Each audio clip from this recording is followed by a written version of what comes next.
Buenos días, contadores y contadoras de la historia. Hace miles de años, un hombre justo llamado Noé construyó un arca inmensa por mandato divino. Llovió durante 40 días y 40 noches. La tierra entera fue cubierta por las aguas. Toda forma de vida murió, excepto la que iba dentro de ese enorme barco de madera. Así nos lo contaron, en catecismos, en sermones, en películas y libros para niños. Un cuento épico donde un solo hombre y su familia logró salvar a toda la creación, incluyendo insectos, reptiles, pingüinos y hasta koalas. Pero ¿y si te dijera que esta historia no solo desafía la lógica, sino que contradice a la historia, la genética, la geografía y la simple aritmética? Hoy, como siempre, no vengo a burlarme de la fe de nadie. Vengo a contarte lo que no se cuenta en el púlpito. Vengo a desmontar paso a paso uno de los relatos más famosos del Antiguo Testamento, el diluvio universal y el arca de Noé. Quédate, esto es la historia que no te cuento.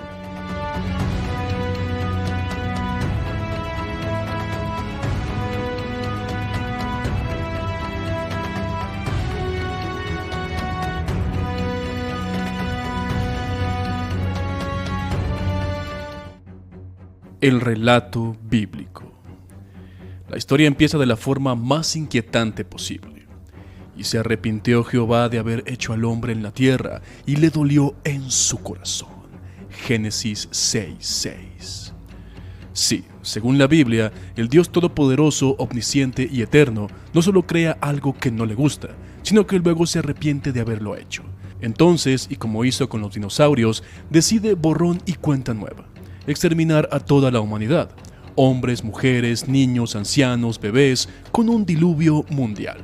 Pero hay una excepción, Noé, un hombre justo, intachable en su generación.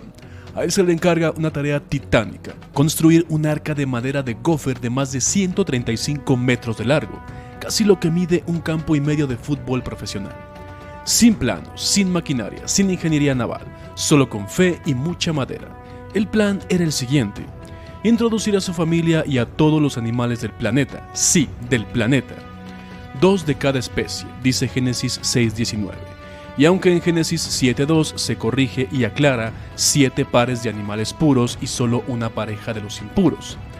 Un pequeño desliz bíblico, nada grave, solo una contradicción dentro del manual de instrucciones para salvar a la vida entera. Llueve por 40 días y 40 noches. Las aguas suben. No solo se inundan las ciudades y los valles, sino que incluso los montes más altos son cubiertos por las aguas. Todo ser viviente muere. Peces, tal vez no, pero el resto sin discusión. El número 40, por cierto, aparece constantemente en las Escrituras, tanto del Antiguo como del Nuevo Testamento. 40 años en el desierto, 40 días de Jesús ayunando, 40 días de Moisés en el Sinaí. Pero cuidado, en hebreo y arameo antiguos, 40 no significa necesariamente 40. Pueden traducirse como muchos o por largo tiempo.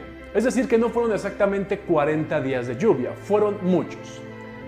Finalmente, tras meses a la deriva, el arca se posa sobre el monte Ararat, una montaña que hoy se encuentra en la frontera de Turquía y Armenia. Noé envía primero un cuervo, luego una paloma, y cuando ésta vuelve con una ramita de olivo, porque evidentemente los olivos también sobrevivieron sumergidos en agua salada durante semanas, Noé entiende que la tierra empieza a secarse. Dios, satisfecho con la limpieza, hace un pacto con Noé. Le promete que jamás volverá a destruir a la humanidad con agua, a lo mejor con fuego, pero con agua ya no. La señal, un arcoíris. Porque nada dice pacto divino como un fenómeno óptico producto de la refracción de luz solar en gotas de agua. Una historia perfecta, con justicia, drama, castigo, redención y animales felices conviviendo sin comerse. Una historia perfecta, bueno, si no fuera porque se derrumba más rápido que una lancha hecha de cartón. El problema logístico y científico. Animales, espacio y sobrevivencia. Pongamos que por un momento decidimos creer que Noé recibió instrucciones divinas, que construyó un arca de madera de más de 135 metros sin planos, sin ingeniería naval y con herramientas primitivas. Creer que durante 40 días o muchos, según algunas traducciones del hebreo y arameo, llovió sin parar hasta que las aguas cubrieron montañas enteras. Hasta ahí podríamos hacer el esfuerzo de suspender la lógica. Pero el verdadero problema comienza cuando pensamos en lo que metió en esa arca, en ese barco de madera. Hoy sabemos que existen al menos 8.7 millones de especies conocidas de seres vivos en la Tierra, sin contar los millones ya extintos, los microorganismos o los que aún no descubrimos. Algunos defensores de la literatura bíblica argumentan que en tiempos de Noé no había tantas especies, que tal vez fueron unas pocas miles. Perfecto, concedamos eso. Seamos exageradamente generosos y supongamos que solo había 1 millón de especies en ese momento. Aún así, Noé debía llevar al menos 2 ejemplares de cada una, o 7 pares si se trataba de animales puros, según Génesis 7:2. Es decir, mínimo 2 millones de animales, probablemente más. ¿En dónde los metió? ¿Cómo los acomodó? ¿Cómo mantuvo separados a los depredadores de sus presas durante 1 año entero dentro de una estructura de madera sellada, sin electricidad, sin ventilación forzada, sin refrigeración ni cámaras frigoríficas?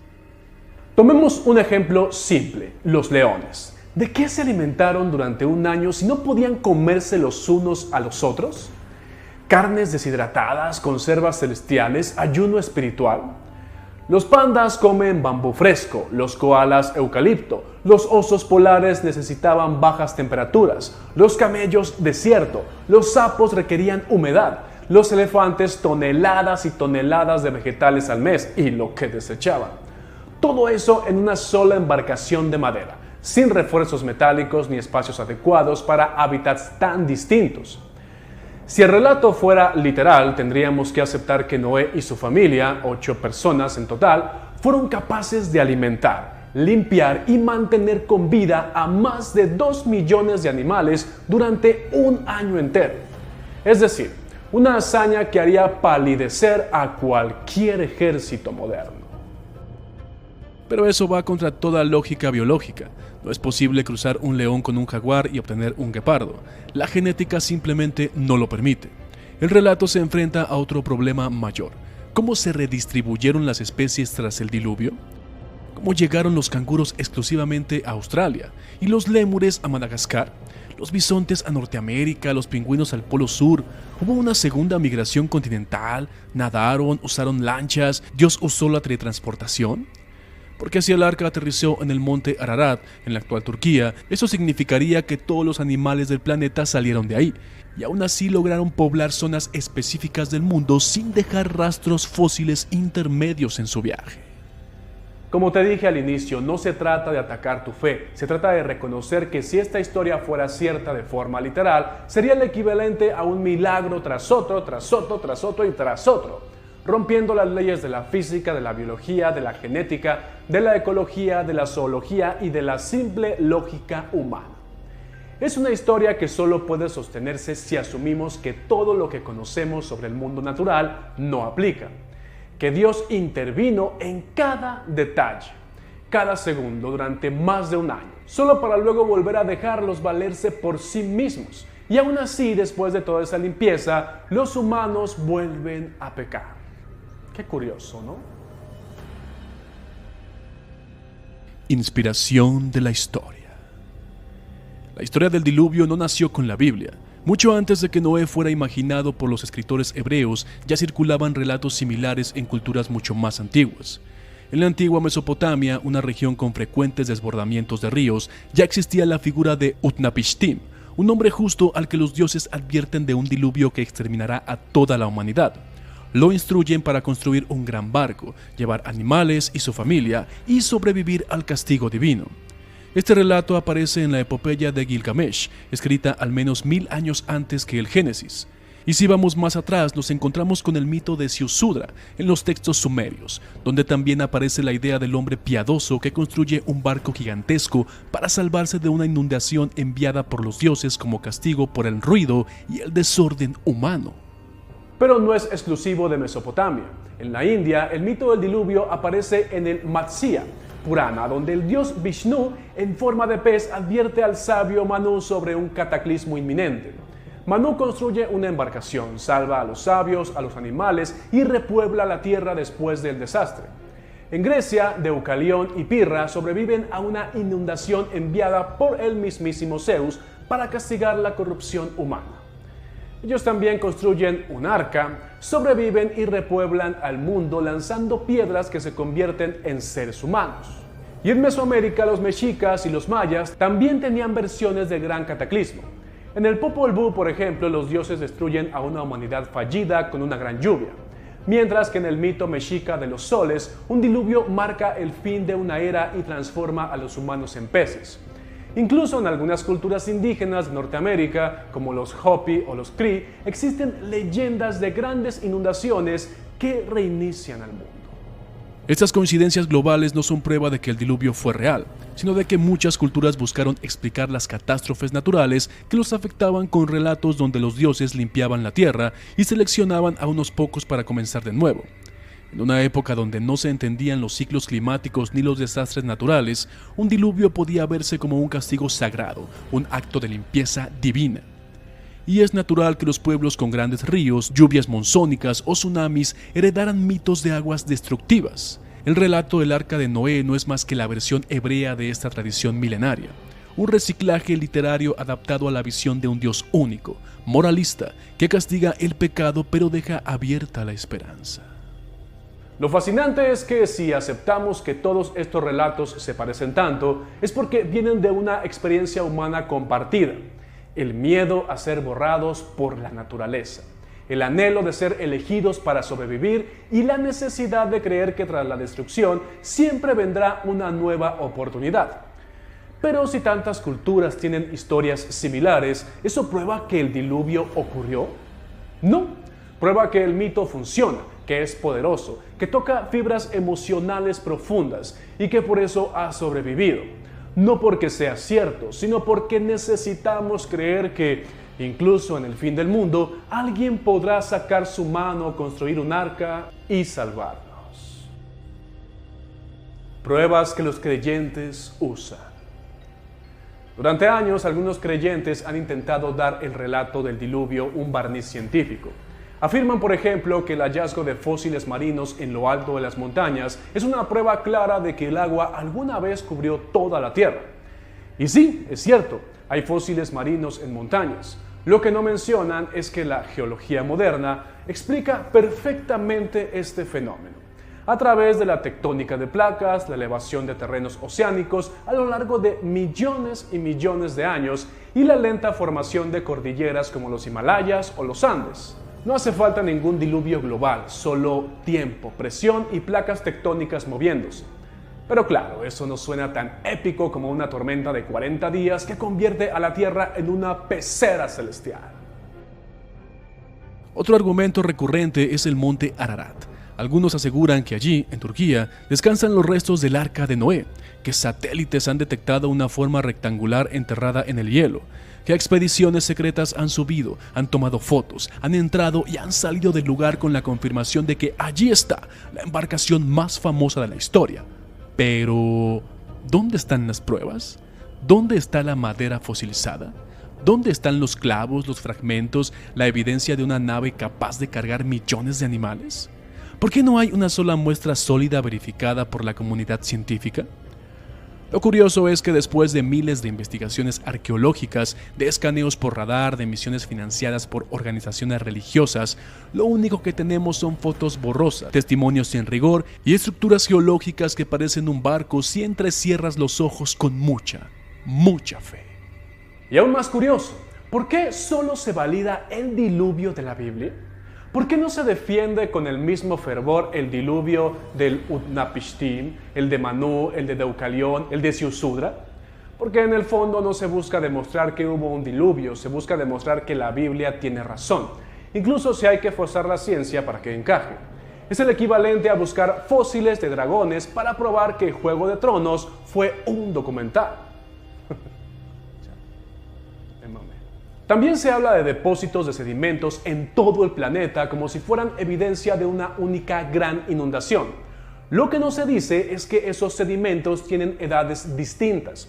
con posiciones distintas y que corresponden a miles de eventos geológicos separados, distribuidos a lo largo de cientos de millones de años. No hay una capa uniforme que atraviese el planeta indicando una catástrofe global. Y si la hubiera, la ciencia lo reconocería, porque la ciencia no tiene problema en aceptar desastres naturales.